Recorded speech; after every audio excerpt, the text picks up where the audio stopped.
Is the year 1434 and is the 80-year-old Władysław Jagiełłos last year on the Polish throne. The monarch will go down as one of the best kings Central Europe ever had.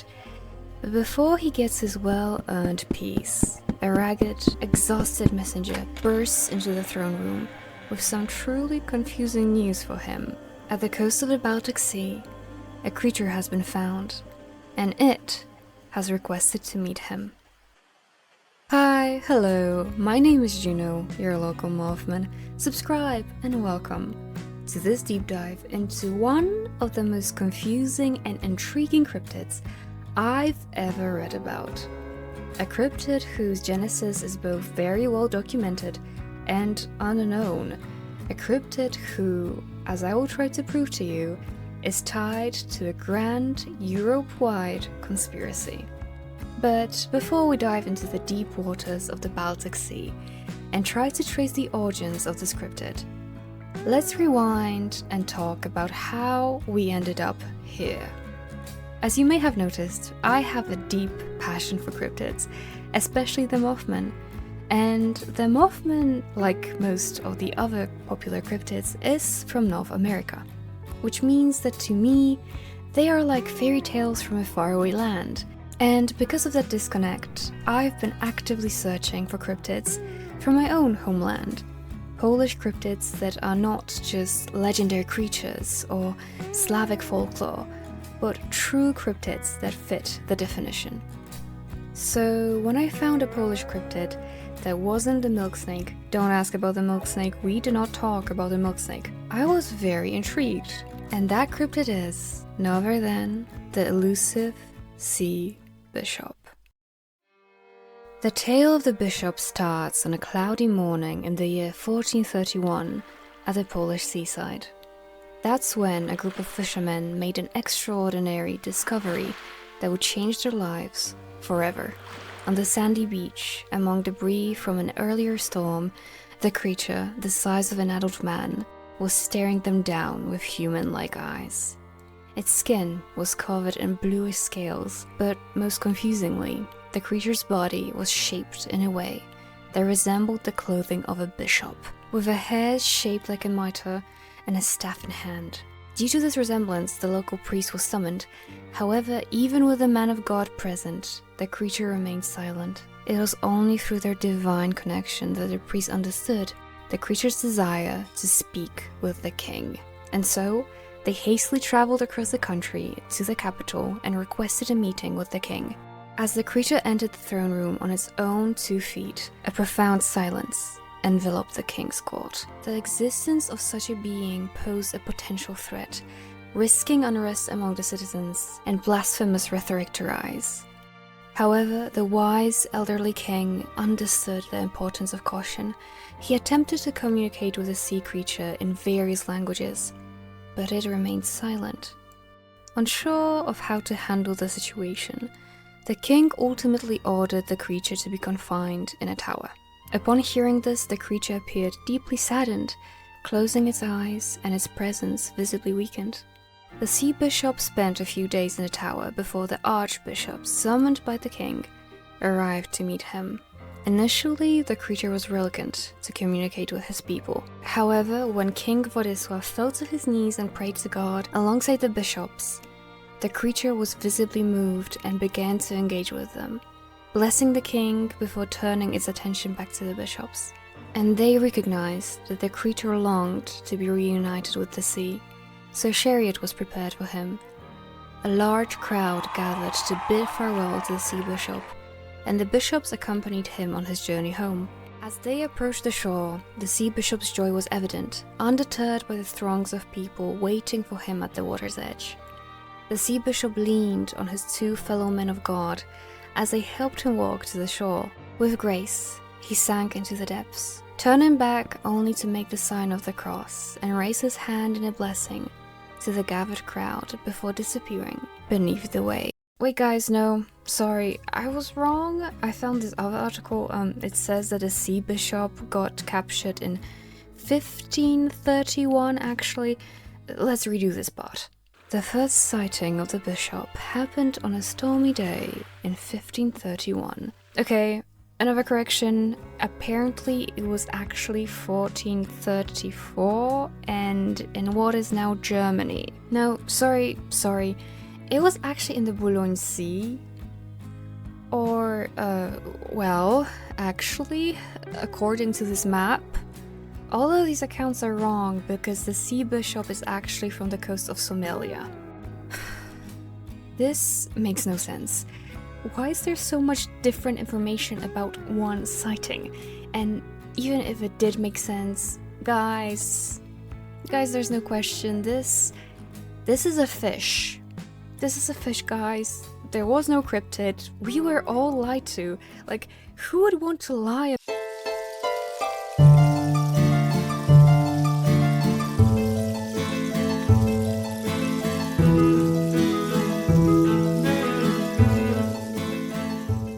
Hi, welcome to the unhinged part of the video, where I am going to try to explain to you guys what I found out. But before we do that, I would just like to thank you, yes, you, all for being so very supportive. I never expected to have any kind of success with YouTube. I posted my first video 2 months ago expecting nothing, and here I am officially making videos for 8,000 people. A special thank you to my patrons, and let's go on with the video. Before we go straight to the conspiracy theories, we need to clear the water.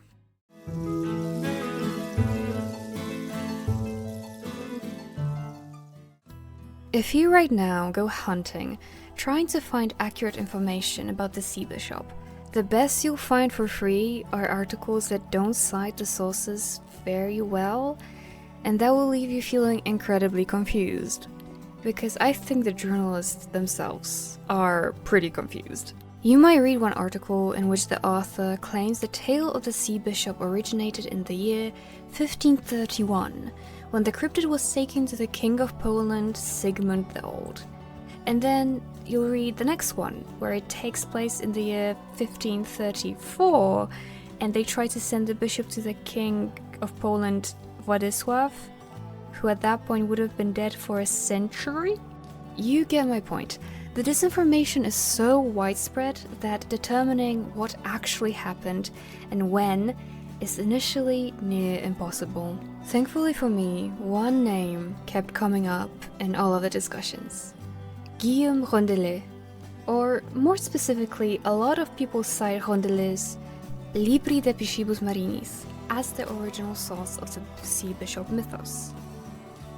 But that is incorrect, because no, Rondelet might have played the main role in spreading the information, but he wasn't the first person to research the sea bishop. That would be this guy, the Dutch chronicler Cornelius Aurelius, who described the sea bishop in Divisi Chronic 37 years earlier than Rondelet. This is really important since this is the original source, and as you'll see later, Rondelet's version of events is starkly different from Aurelius's. And to the best of my ability, since I couldn't find a translation anywhere, I read Divisi Chronic, and Cornelius's version of events goes like this. The creature is found in 1431. He is properly dressed in a scaly version of a bishop's getup, and he is brought to Władysław. He prays with the king and the bishops and then is escorted back to the sea, where he blesses everyone and then disappears. Aurelius ends his entry with thanking God for a wonderful world. This is the first version I told you guys in the earlier parts of this video. As his source, Aurelius cites a noble witness whom he trusts. Another important point to note is that this is the original illustration shared alongside the chronicle entry. If this appears to be just a regular guy to you and not a sea monster, that's accurate. This illustration was likely created not by Cornelius but by the printer who produced the chronicles in Leiden. The printer, Jan Severes, reused this illustration 3 times in the chronicles whenever a bishop was mentioned. But if the original research about the sea bishop was shared without an accurate accompanying illustration, how did we go from this to this in just a couple of years? And also, how did this information get to Rondelet, and why does it matter?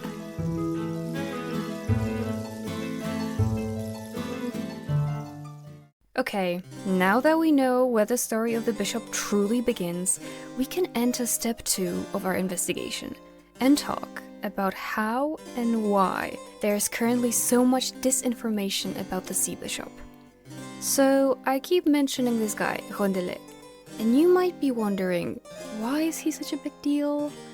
Well, for one, Rondelet is often referred to as the father of modern zoology. He has been remembered as one of the best researchers and ichthyologists of his time. And his time is the other part of the puzzle. When Rondelet learned of the existence of the sea bishop in Rome, it was a very interesting time to be a man of science. It was the end of the Renaissance era, when Europeans were enamored with art, science, philosophy, and exploring the natural world. The scientific community of that era thrived on a blend of friendship and rivalry. Rivalry for what, you may ask? The support of the nobility. This is a huge deal because the influence of these noble patrons and the overall climate of the Renaissance played the lead role in spreading the sea bishop mythos, which is a key part of the conspiracy. But we'll get back to that. One of Rondelet's biggest patrons had a lot of faith in him, and that was none other than the French queen, Margaret of Valois. And Margaret was a big supporter of science and one of the key players in spreading of another Renaissance cryptid.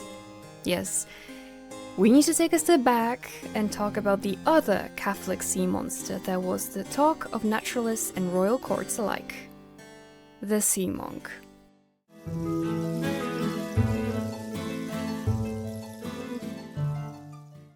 Now, keeping it brief, the sea monk was first described by Belon, who was another friend/rival of Rondelet, and his research into the sea monk is pretty interesting. Listen to this. The sea monk was captured near Copenhagen in 1546, and it was then showed to no other than Christian III, the King of Denmark, who then had an illustration of it prepared. Put a pin in that, remember that?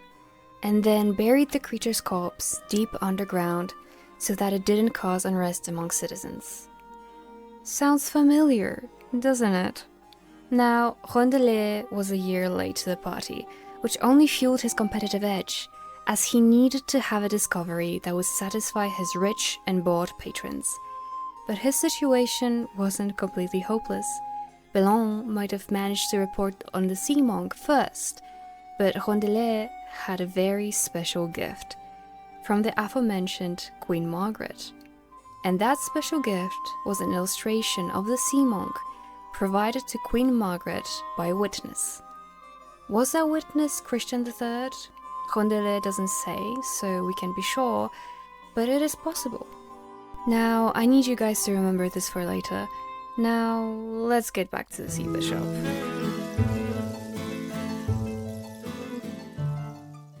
So, Rondelet, the French researcher, learned of a Polish sea bishop, firstly written about by a Dutch chronicler in Rome. Put a pin in Rome, remember Rome. Now, this is the point where things get a bit iffy, because yes, Rondelet does refer to Cornelius Aurelius as his source, but not to his chronicles. Rondelet cites a letter between the physicist Gisberto Germano from Rome and Lord Cornelius of Amsterdam. I think it's a fair speculation to think that Germano was the person that shared his correspondence with Rondelet. However, here comes another issue, and that is with how different Rondelet's version is compared to Cornelius's. But we'll analyze that in just a second, because there is one more big thing we need to address first. The mysterious other source, or sources. This is my speculation, since Rondelet doesn't cite any other sources, but there probably was another source, at least one, because Rondelet does mention different versions of events reaching his ears. Now, here the information isn't easily provable, and I am unsure how much of it is to be trusted, but apparently the story of the sea bishop was also shared with Rondelet by a nobleman. Said nobleman also shared with him the illustration with Rondelet later used as a reference. But couldn't that nobleman be Germano? I don't think so, since in his original text, Rondelet doesn't call Germano a lord or a sir, simply referring to him as a physicist. So, once again, we have a mysterious noble, or mysterious people, that share the story of the sea bishop. Wonderful. Once again, we do not know if these people simply heard of the sea bishop before and then told Rondelet about it, or if maybe they were present in Poland when that was happening. We don't know any of that. However, there's been a speculation about a possible source being his friend Paré, who, mind you, wasn't a noble, he was a genius surgeon. And what matters about this guy, what you need to remember about Paré, is that he was a Protestant. This will be important later, I promise. Okay, now that you guys know a bit more about the background of Rondelet's version, we can get to analyzing it. Overall, it is of my belief that Rondelet was playing a delicate balancing game with his reports. On one hand, he was trying to share a breakthrough discovery that would appeal to his audience, and on the other hand, he wanted to appear as a credible scientist. That's the best explanation I have for the fact that in Rondelet's version, the date is changed from 1431 to 1531.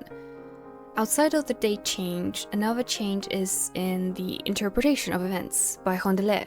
The way he writes about the sea bishop is greatly different, not only from Cornelius's version, but also the tone of it is different than his entries about the sea monk.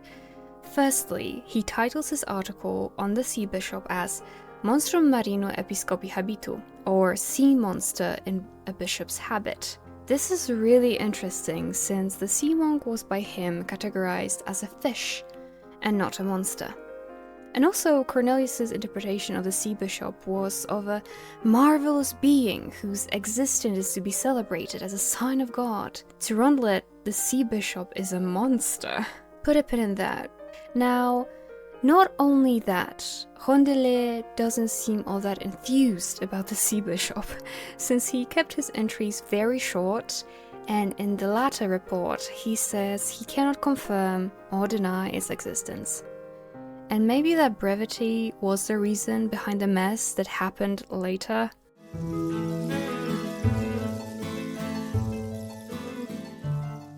Okay, quick run through all of the other relevant things before we get to untangling the conspiracy.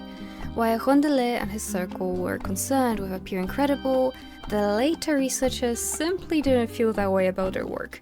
Or maybe they didn't have the pressure of having very important and powerful patrons that could perhaps question some of the more improbable research. So in later tellings, the date moved around a bunch. Some researchers completely mixed up the sea monk and the sea bishop. Some claimed that the sea bishop couldn't live without the sea because he was cursed by God. Others claimed the sea bishop was over 2 meters tall and could speak. Others made printing mistakes, as in 1600, when you could have read Universal History of Fish and Other Aquatic Monsters and find out that the sea bishop was fished out on the coast of the Boulogne Sea. Here we went from Pologne, which is Poland, to Boulogne.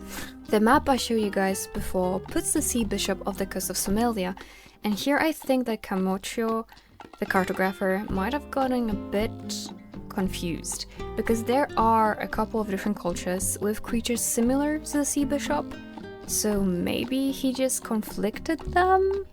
Or maybe the guy didn't care and just wanted to draw some cool monsters and couldn't fit them all in their respective spots. However, despite all of the different interpretations, one thing is certain. No matter what Cornelius's and Rondelet's intentions were, the sea bishop was always more than a harmless legend.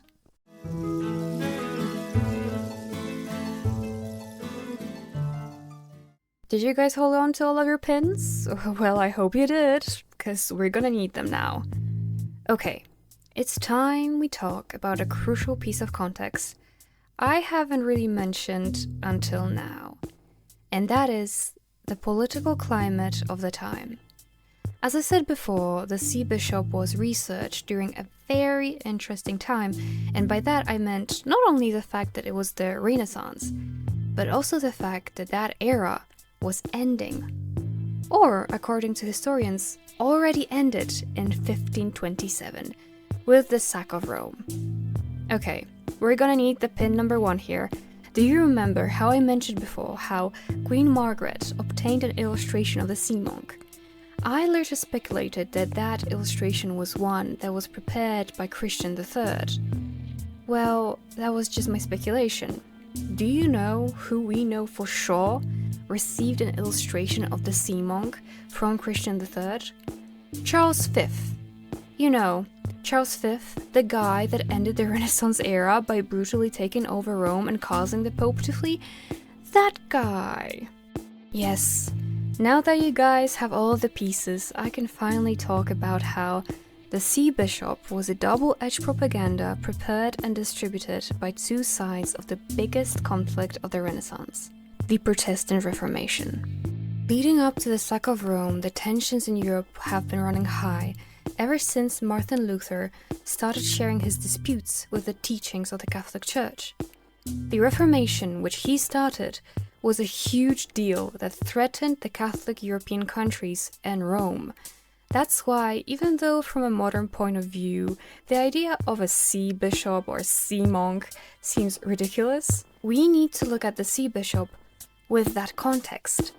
So now, let's go back and analyze the two versions of events with that context in mind.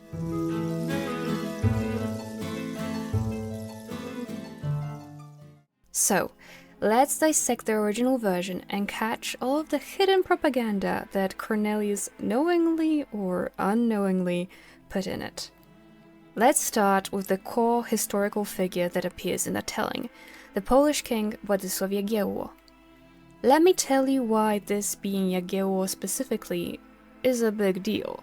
You see, before taking the Polish throne, Władysław was a Lithuanian pagan that, in order to rule, converted to Catholicism, okay? So, now, let's fast forward over 100 years to the moment when Cornelius is writing his chronicles. The tensions are high, the Catholic Church is weakened, and then suddenly, Cornelius is told a story of a mysterious creature of the sea that the ex-pagan king cowered in front of and prayed with. A creature that must have been a sign from God, sent to make sure that the king is following his word, right? You see, what this version perpetuates is the view that was very important to Catholics at the time, that Catholicism was the only correct way to be Christian. I mean, look, if a sea bishop was to be real, the Catholic Church would have had ultimate proof of their superiority, proof that Catholicism was something innate and natural. Not only that, it would also mean that God has many mysterious creatures just waiting to be sent to courts of Europe to make sure that the nobility is doing well by the word of God.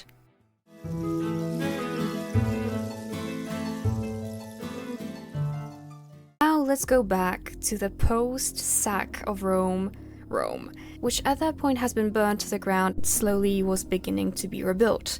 Here, the Renaissance community has been hiding in the shadows because of the extremism of Charles V.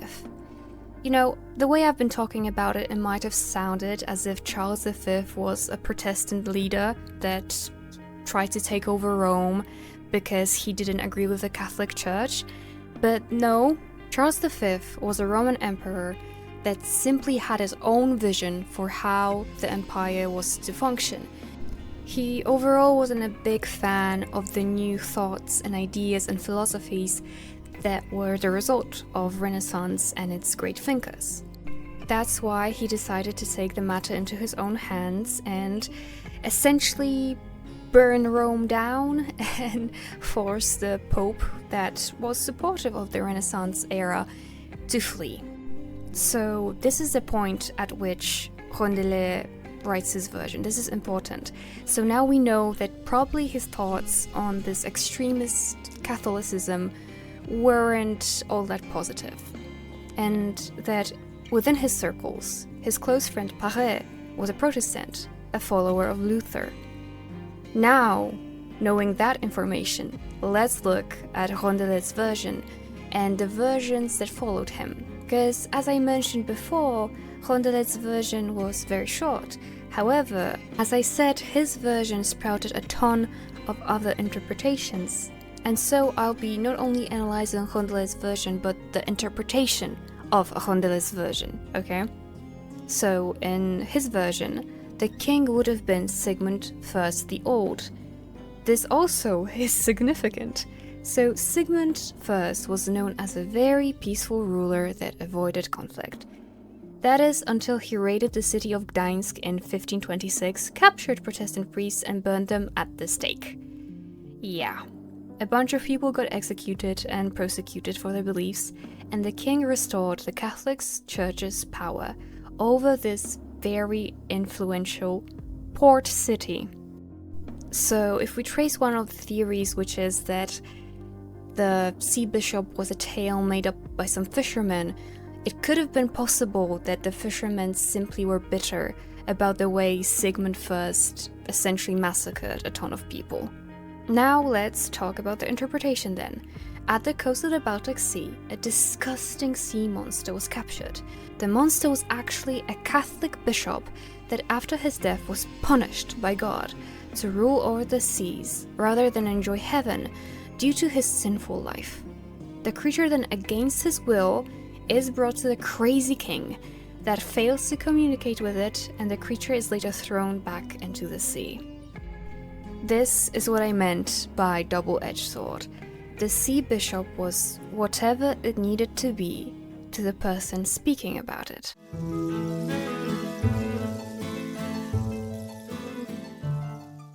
Ultimately, I think it's amazing to think that this creature that no one has actually seen managed to make its way around Europe's most influential science circles and courts.